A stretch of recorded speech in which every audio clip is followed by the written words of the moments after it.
नमस्कार, मैं मनोज स्वराजी और आप देख रहे हैं मिनी संसद। 10 तारीख की सुबह और मैं खड़ा हूं जंतर मंतर पे। जंतर मंतर एक ऐसा स्थान है जहां पर लोग आते हैं, पूरी दुनिया से लोग आते हैं और प्रोटेस्ट करते हैं। पूरी दुनिया से लोग आकर प्रोटेस्ट करके अपनी बात रखते हैं, सरकार के पास अपनी बात रखते हैं। और जंतर मंतर पे ऐसा माना जाता है कि जंतर मंतर पे अगर कोई आवाज़ उठाता है तो वो अंतिम जगह है जहाँ से आवाज़ उठाकर लोगों की बात सुनी जाती है। लेकिन इस जंतर मंतर की कहानी भी गजब है। इस जंतर मंतर पर लोग आते हैं, कई बार आते हैं, बार बार आते हैं, लेकिन कुछ ऐसी घटनाएं घट जाती हैं जो कि हृदय को दुखी कर देती हैं। और आज ऐसी ही एक घटना घट गई है जंतर मंतर पे। अब उसके पीछे कारण क्या था? जंतर मंतर के अंदर आज एक व्यक्ति ने ऐसी, जो अभी खबर मिल रही है, मैं तो अभी आया हूँ जंतर मंतर पर, लेकिन एक ऐसी चल रही है बात कि जंतर मंतर पर एक व्यक्ति ने खुदकुशी कर ली है। पीछे पुलिस अपना काम कर रही है। पुलिस अब ये जांचेगी, परखेगी कि इसका कारण क्या था, क्यों इसने ऐसा किया, क्या वजह रही इसके पीछे। लेकिन ये बहुत सारे सवाल छोड़ जाता है। ये सवाल छोड़ जाता है लोकतंत्र के अंदर, क्या लोकतंत्र के अंदर लोगों की बात सुनी जा रही है? क्या लोकतंत्र के अंदर लोग बात उठाते हैं, जंतर मंतर आते हैं तो उनका काम होता है, या उनको ये भरोसा रहता है कि जंतर मंतर पर आएंगे तो काम कुछ होगा? ये घटना दिल को हिला देने वाली घटना है। ये झकझोर देने वाली घटना है। ये घटना एक ऐसी घटना है जिसको हम शब्दों में बयान नहीं कर सकते। हम विजुअल नहीं दिखा सकते, हम कुछ नहीं दिखा सकते। बस ये बता सकते हैं कि आज जंतर मंतर पे जो कुछ हुआ वो नहीं होना चाहिए था। देखिए, अब इसके पीछे क्या कारण रहे, क्यों कारण रहे? क्योंकि ये जो घटना घटी है, कोई व्यक्ति अगर अपना जीवन खत्म कर लेता है तो ऐसा नहीं करना चाहिए, नहीं होना चाहिए।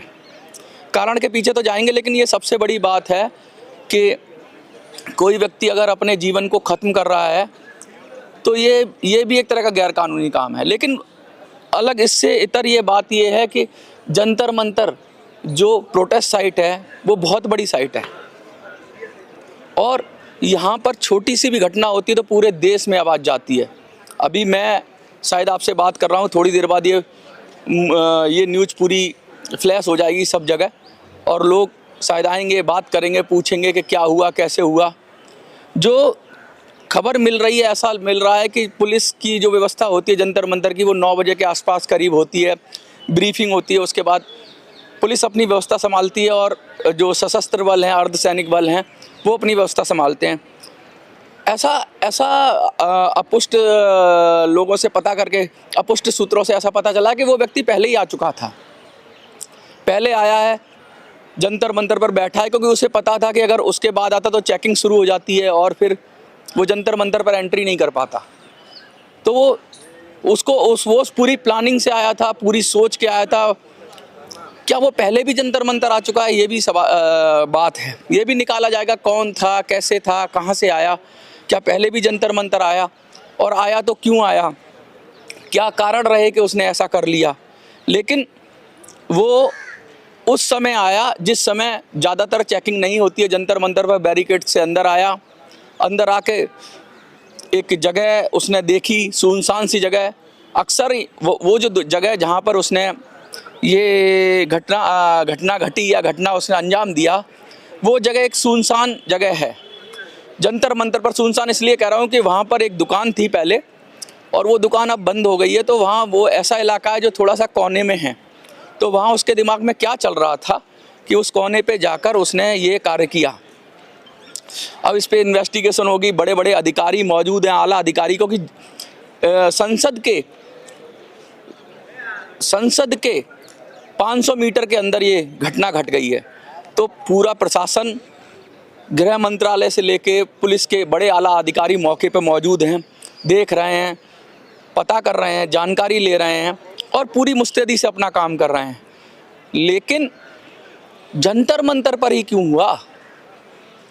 मोटी मोटी बात, अगर लोग इसको परसेप्शन कह लें, कुछ कह लें कि जंतर मंतर पर लोग प्रोटेस्ट करने आते हैं और बार बार आते रहते हैं, कुछ तो होते हैं और रिपीट प्रोटेस्ट करते हैं और उनका काम इतनी आसानी से नहीं होता है, या उनका काम में शायद अधिकारी ध्यान नहीं देते होंगे, तो वो लोग निराश भी हो जाते हैं।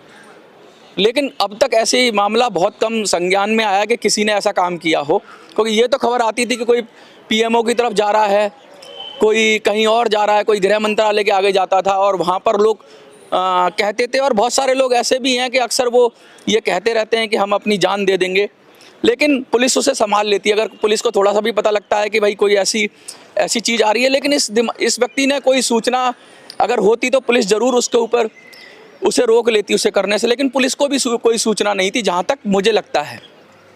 क्योंकि अक्सर मैंने भी बहुत सारे यहाँ पर लोगों से इंटरव्यू किए हैं और लोग अक्सर यहाँ पर जंतर मंतर पर कहते हैं कि हम ये कर देंगे, वो कर देंगे, हम अपनी जान दे देंगे, लेकिन उनकी बात में उतनी गंभीरता होती नहीं है। लेकिन फिर भी पुलिस उसका ध्यान रखती है, उस पर अलर्ट रहती है, उनको ट्रैक करती है और उनको पकड़ती है। लेकिन ये आदमी ने कुछ बोला ही नहीं।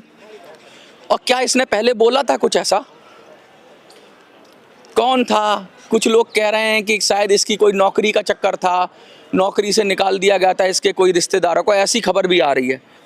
लेकिन अभी वो खबर कंफर्म नहीं है, तो मैं उसको ये नहीं कह सकता कि हाँ इसी वजह से आया था। कुछ लोगों ने ऐसा भी कहा, जो मैंने ऑफ कैमरा बात की, कि ये जंतर मंतर पर पहले भी आया और अकेला ही आता था, 1 या 2, और ये अपना प्रोटेस्ट करता था, प्रोटेस्ट करके चला जाता था और अपनी ही धुन में रहता था। क्या मानसिक रूप से कुछ परेशानी थी इसको? क्या था? क्यों हुआ? कैसे हुआ? ये सब तो इन्वेस्टिगेशन में निकलेगा, जांच का विषय है। लेकिन ये घटना हृदय को झकझोर देने वाली है। और मैं तो इतना ही कहूँगा कि सरकारों को, प्रशासन को, सबको इस घटना को गंभीरता से लेना चाहिए। और अगर कोई व्यक्ति आता है जंतर मंतर पर, तो वो उसकी आखिरी उम्मीद होती है, क्योंकि यहाँ इसके बाद कौन सुनेगा? यहाँ प्रधानमंत्री जी सुन लेते हैं, यहाँ से ज्ञापन जाता है प्रधानमंत्री जी को, राष्ट्रपति जी को, जो बड़ी केंद्र सरकार की बड़ी जो एजेंसियां हैं या बड़े बड़े दफ्तर हैं, कार्यालय हैं, बड़े बड़े लोग हैं, उन सबको ज्ञापन जाता है यहाँ से। और यहाँ पर आकर भी अगर लोगों की बात अनसुनी रह जाए तो बड़ा दुख की बात है। तो फिर कौन सुनेगा? और फिर लोग शायद ऐसा कदम उठा लें। मैं अभी ये नहीं कह रहा कि ऐसा ही हुआ होगा, कुछ तो हुआ है। वो क्या हुआ है ये तो जांच के बाद निकलेगा, लेकिन जो भी हुआ है दुखद हुआ है, अच्छा नहीं हुआ है। और मैं तो इतना ही कहूँगा कि ईश्वर जो दिवंगत आत्मा है उसको शांति दे, और जो लोग हैं इसके पीछे उनकी भी जांच हो, और जो कुछ भी हो आगे से ऐसी घटना की पुनरावृत्ति ना हो। इन्हीं शब्दों के साथ मैं मनोज सुराजी, जंतर मंतर से, धन्यवाद।